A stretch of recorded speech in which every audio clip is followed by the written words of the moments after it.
Here with driver and trainer Anthony Haughan. Obviously you train a bunch for Winbak in general, and very well respected horses that have been bred here and sired here. Obviously what I would say is that all the quirks, and some of them who have been late developmental horses, and just horses off of rehab in general, what are the challenges for you when getting a horse like that, and what's that experience been like for you working with Winbak?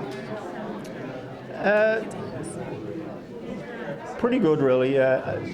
Mostly talking to Jeff Out and Mr. Thompson before we get them.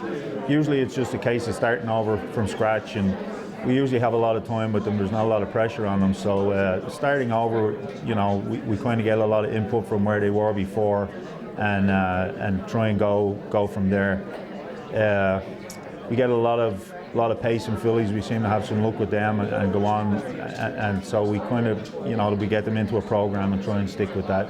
And you know, we go month to month. If at the end of the first month we think that we're having some luck or there's a future to them, then we talk about it and we keep going on from there. And like I say, they're very patient, and you know, there's a lot of conversation back and forward, so we keep it like that. But some we have some luck with, and others we don't, and usually they go and get bred or whatever. But usually it's a case of just trying something new and doing something different. We don't mind kind of going to a lot of the smaller tracks, so you know, you get them racing and get them qualified, and it gives them a little more confidence. So.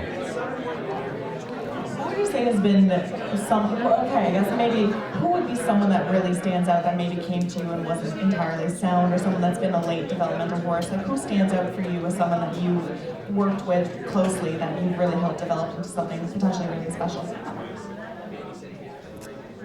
We've had a couple, maybe not all Winbaks, but a couple of Winbaks that we had some luck with were Elegant Gift.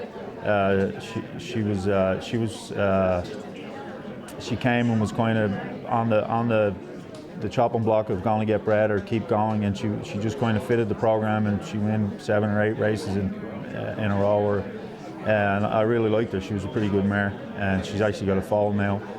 One we have right now is Full Moon Fix. We got her late as a 2-year-old, and she was having some problems, wasn't getting qualified. We got her qualified and won a couple, and then she came back last year to be pretty useful, and she's back in training now, and I really think she'll be a nice 4-year-old. She's a Better's Delight filly that Mr. Thompson really liked. Have a good family, and she looks really good coming back as a 4-year-old. I'm very hopeful for her. I think she can be a pretty decent horse this year. So.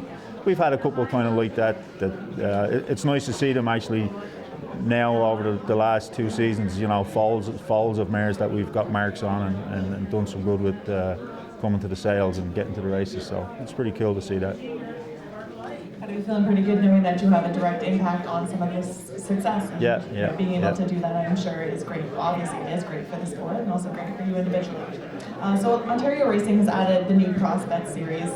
What is your take on that series in general? What do you think it's going to amount to potentially?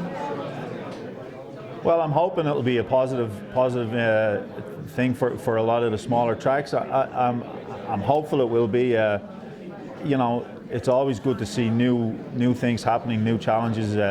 You know, different advertising.